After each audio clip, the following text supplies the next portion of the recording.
This is my 1949 Studebaker 2R5 half-ton pickup truck that my sister and I are in the process of restoring. And today I just wanted to talk about the carburetor assembly linkages found on my 170cc Champion motor for my truck. This is the original engine that came with the pickup, and what you see here is an oil bath breather. I've seen some that are shorter in height than this, but this is the one that came with my truck. It sits on top of my single barrel carburetor. It's got a mounting bolt here on this side, and then here's the mounting bracket here. There's a shorter one for these that are shorter, but this is the one again that came with my vehicle. This is my single barrel carburetor. It's a Carter carburetor, model number BBR-1. And just kind of give you an overview of it right now. This is my fuel line. It comes down to my fuel pump here. This is a vacuum line that goes across to the other side of the engine to my vacuum spark modifier.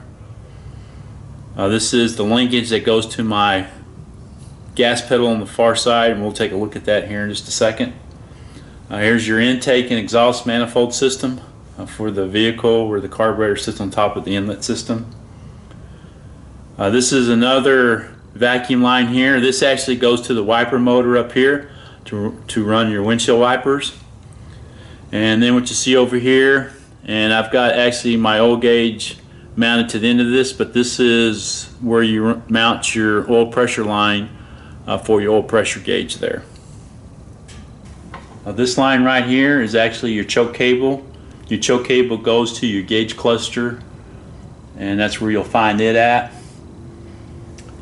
This is the linkage arm that takes me from this side of the motor to the other side over there, and we'll take a look at that in just a second. And that will connect to a mechanism over there that allows this to work back and forth.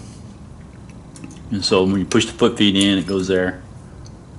And again, you have your vacuum line that goes to the far side there. It's actually a pretty simple setup. We'll take a couple of other looks at it in different perspectives, and maybe that'll help you out. So here's a close-up of the linkage on the carburetor. It's a pretty tight fit there. Hopefully this will get you a good idea of what it looks like. Again, coming around, you see that rod going to the far side of the engine.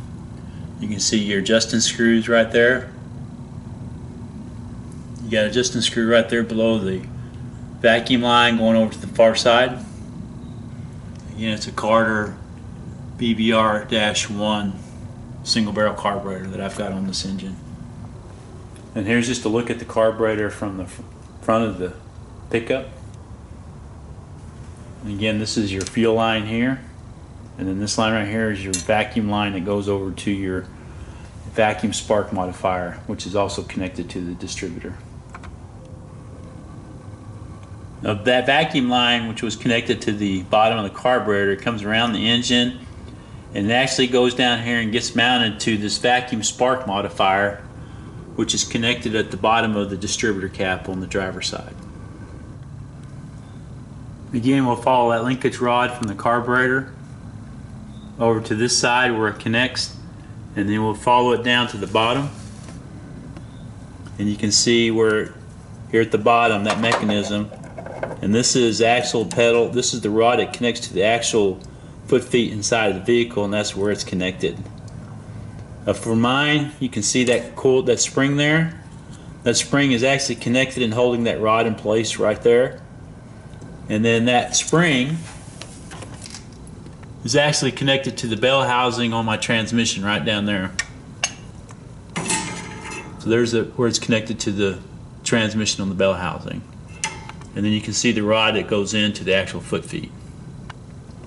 So there's where I've got my accelerator pedal connected back to the cab, and you can see where it goes out, that access panel hole there. There's actually a grommet that fits in there, and that's what goes out to the linkage.